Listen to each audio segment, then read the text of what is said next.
Oh God, I'm getting old.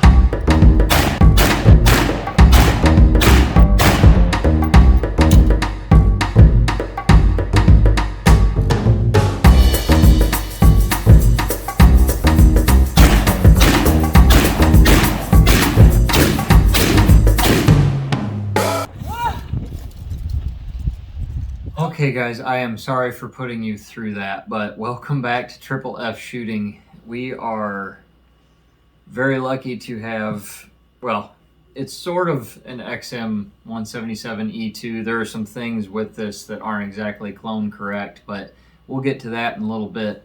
I figure we'd start off with the history up front on this one and kind of intersperse the shooting as we get to the different points of the rifle. But this is an extremely neat rifle, very, very lightweight and handy, and pretty much the predecessor to the modern M4 as we know it.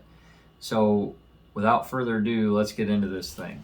All right, guys, we are back out on the range with the XM177E2-ish. We'll go over it in the dungeon on why this isn't an exact perfect clone, but it's very close. It's a good representation. So we are going to shoot the same mark wall drill we did with the M16 and kind of do a direct comparison. I am not going to stop and explain every single stage because you just saw that. So we'll just kind of bust through this really quick and get her going.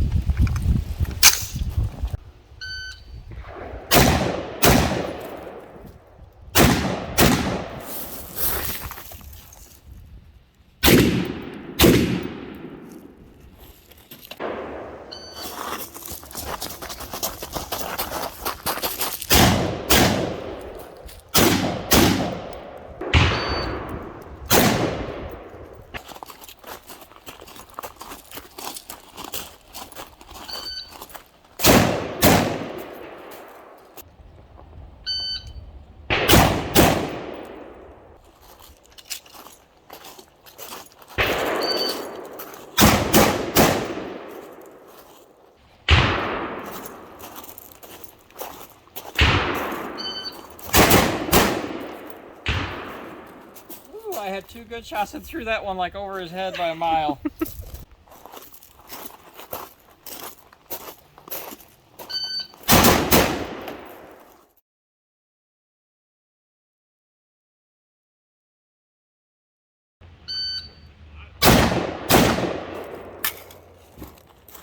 Oh, if I could fumble.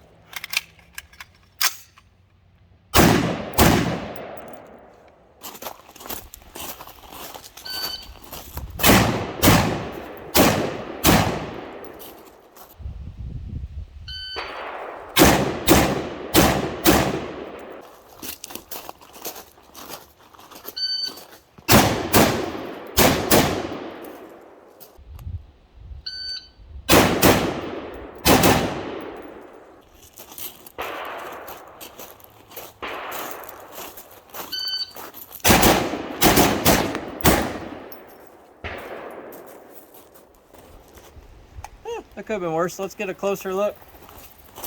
So, left guy, I only really threw one shot. That's not god awful. So I'm getting a little more used to the rifle. Didn't do too bad.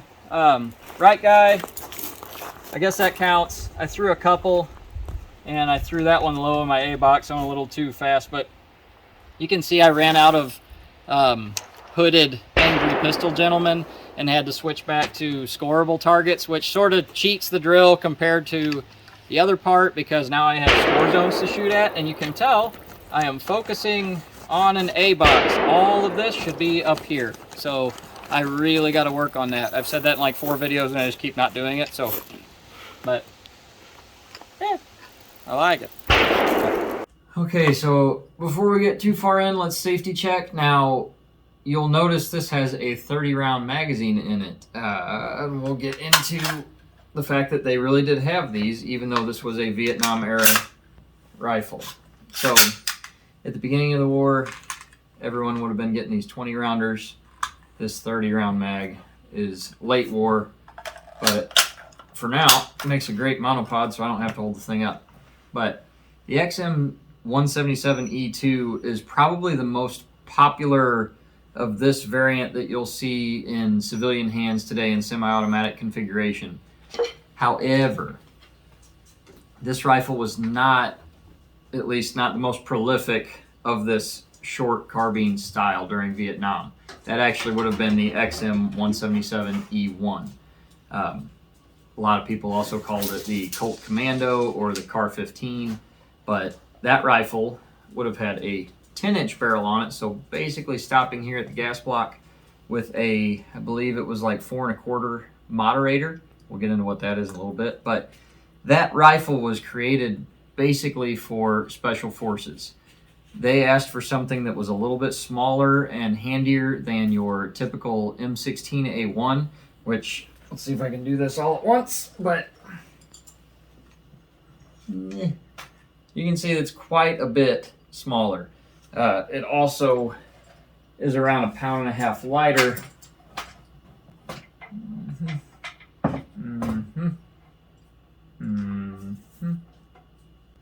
Okay, it's also about 1.5 pounds lighter than an M16A1.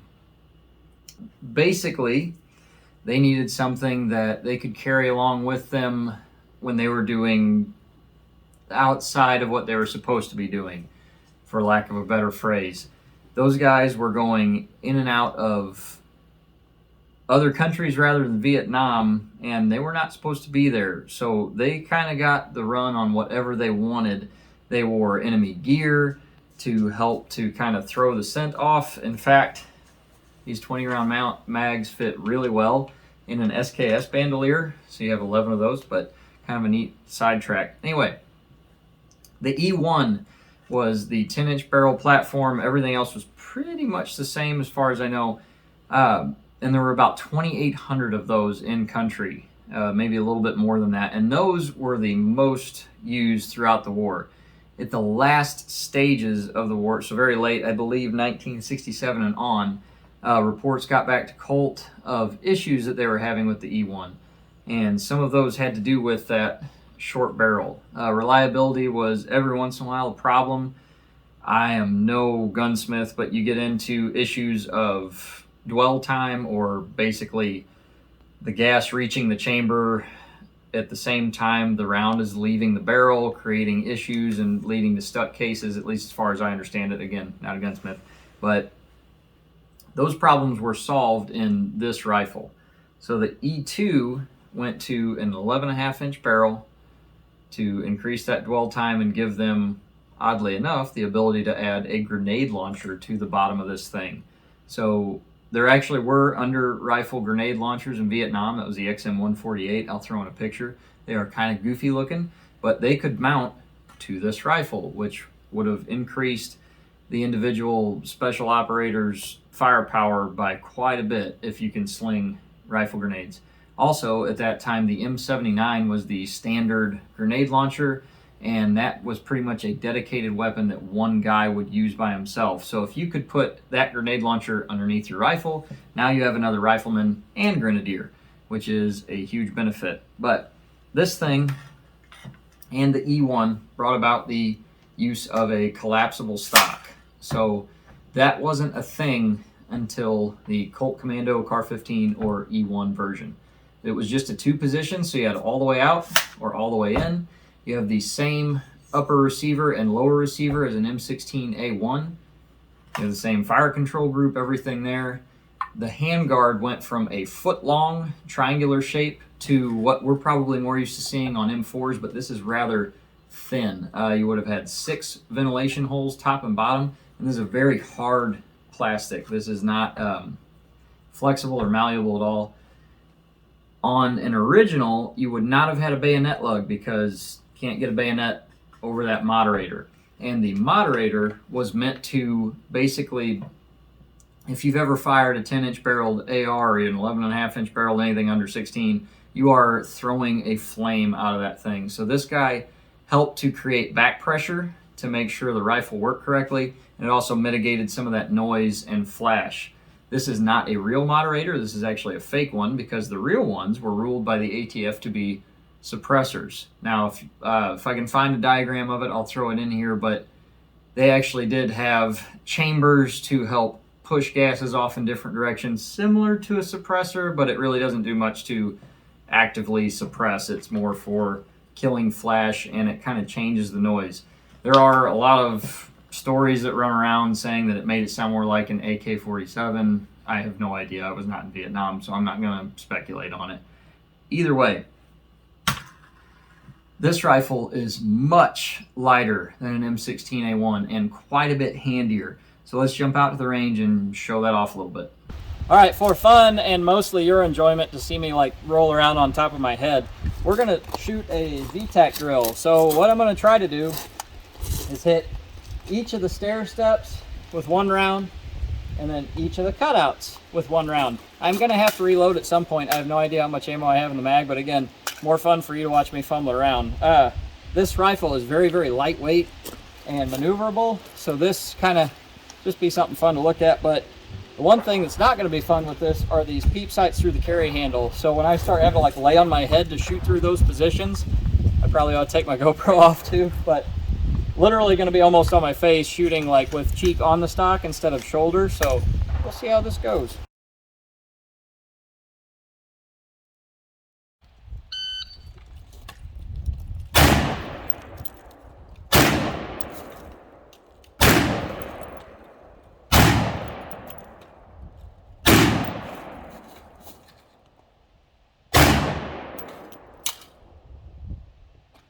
Thank God the reload happened while I'm standing upright.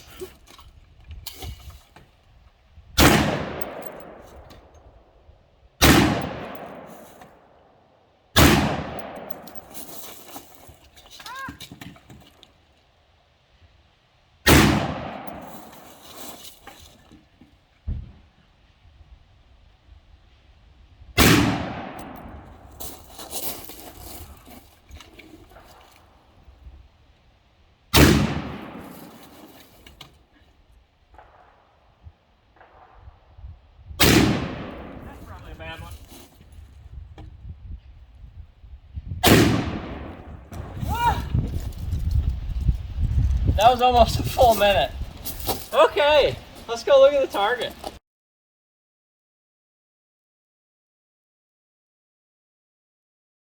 All right, guys, so after shooting the rifle, not a ton, but enough, at least compared to the M16A1, there are a few different impressions that I have with this thing. Like I stated, it is very light. A lot of that lightweight sort of translates to a little bit more recoil and a very, very lightweight forend.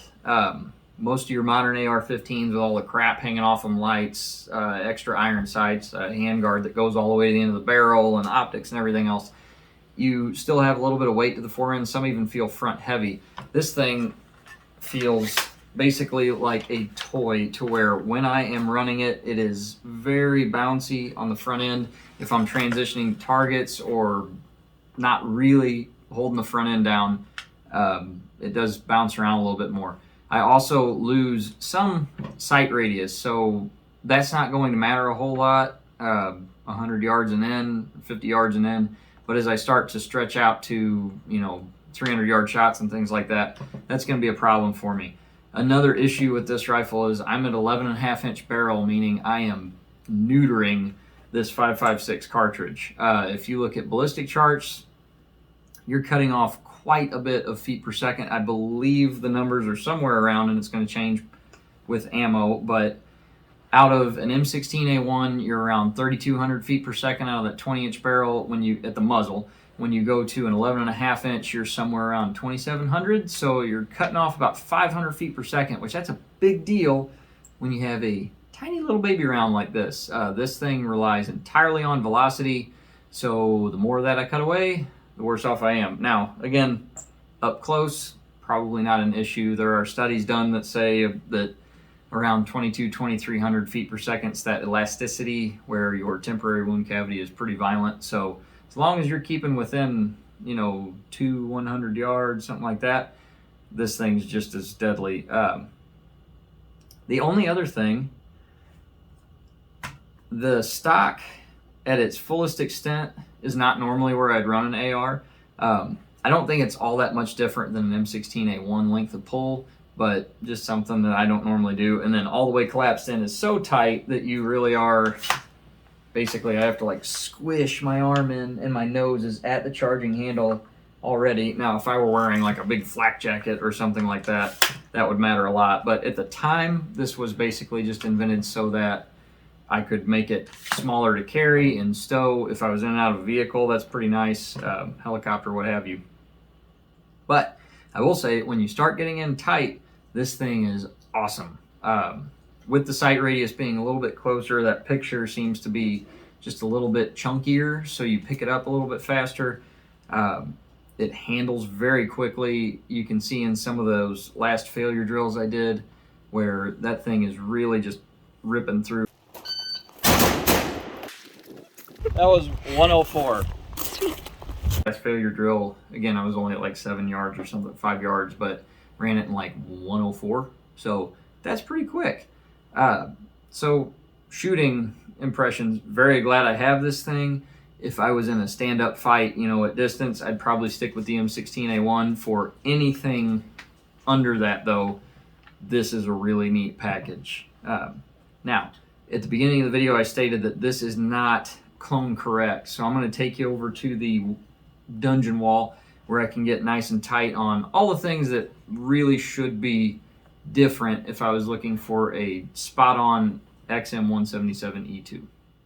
Okay guys, so as stated, this is not a clone correct rifle. It is correct in the receiver, correct in the barrel length. The moderator has to be an extended moderator to make that 16 inches, so that's pin and welded, but we can get into that in a minute. Now, a clone or an actual XM177E2 will start back here at the butt. Well, first we'll, no rounds, yeehaw. I think it looks better with a 20 rounder anyway. So, on the butt of my stock, I have a plastic Car 15 style stock. Now the shape and dimensions are all correct, but the originals would have been aluminum on the E1 and then coated in like a black something. I'm not entirely sure, but it would have been a metal stock, and it would have been 2-position all the way in, all the way out. This rifle has a standard 4-position, so I can actually lock the stock in other spots rather than in and out. This castle nut should just be a lock nut where it is a full circle all the way around. There is one little pin for like a special spanner wrench. My bolt should be a phosphate, not just a nitrided or whatever's going on there, but it does. This is a tribute rifle built by, I believe it's Heavy Armor Division. I got it on Gunbroker. So this guy did the thing up as kind of a Special Forces tribute rifle, so we can get kind of a close-up in here on the insignia that he had lasered in. I believe he makes the lower receiver himself. He got a period upper, and so really cool rifle. And he did his other markings, which we'll spin around and see here in a minute. But anyway, should be nitrided. This should also just be the same gray color as the rest of the receiver instead of black, but it pops well. The grip is actually a mil-spec standard A1 grip, and you can see it's that mottled kind of Bakelite looking stuff. So that's actually correct. It has a Colt trigger in it, which is actually correct, and a standard 2-position safety because we civilians do not get the giggle switch. But the slip ring right here is the same as an M16A1's slip ring. It should actually be a delta ring like you would see on anything modern. At that time, they actually did switch. So this isn't period correct or clone correct, but I think it looks really neat. I enjoy that smaller slip ring quite a bit. The front, well, we'll go to the handguard. This is really stupid, but I have 7 holes in that handguard. It's the same size as it ought to be for the E2, but it should be 6 holes at the time. I don't know why they chose 6 and not 7, but this one's not exactly correct. I could switch that out very easily if I felt like it, but don't know if I want to spend $50 on 1 hole. So we also have the front sight block / gas block. Should not have a bayonet lug. And then my barrel is probably, actually I think it is absolutely a heavier profile than it's supposed to be. You can see it actually shoulders down a little bit there. And then of course my moderator is a faux moderator, and to get the pin and weld out to the correct distance. This thing is like 5.5 inches, so way longer than it ought to be, but it has the grenade ring like it should, and it has the right look. It's just about 1 inch longer than it ought to be. But that's pretty much it as far as what this, you know, you don't want to say wrong with it. This is just supposed to be kind of an approximation. It is not perfect, but the feel, I can't imagine the weight is a whole lot different. It's probably a little bit heavier because of that barrel. But it also is a little bit lighter in the tail because it doesn't have the aluminum stock as the polymer. So as far as a placeholder, it's awesome. It looks great at the distance, but if you get really close on this thing, it is not a perfect E2. Doesn't hurt my feelings. Very fun to shoot. Okay, I forgot something that was kind of important. So earlier I had a 30 round in it, now I have a 20. The 20 rounders would have been far more common at the time because the 30s were extremely rare. They were just coming out. So in different reports I've read, articles and things like that, any particular MACVSOG guy, special ops, would have had a 30 rounder, but probably would have only had 1 or 2. So the reports I've read that actually start a mission or go to the field or whatever you want to call it with a 30 rounder in the gun, and then something along the lines of 20 round mags on them for a total of like 400 rounds. These guys went loaded down. But when you see these rifles with a 30 round mag, it's not wrong. It's just rarer than what today is. All right, guys, thanks for watching the video of the XM177E2. We've got a couple more things coming up with this rifle in it. Just sort of a fun video to kind of extrapolate on what most people do when they think of different conflicts and things like that, where they're talking about what gun's better and what you should have carried, and you hear stories of guys dropping their M16s and things for AKs, and there's quite a bit of video, and well, maybe not video, but quite a bit of pictures of MACVSOG guys carrying AKs instead of this and wearing a lot of enemy kit. So we're just going to play around with that in the next video, but thanks again for watching. We will see you in the next one.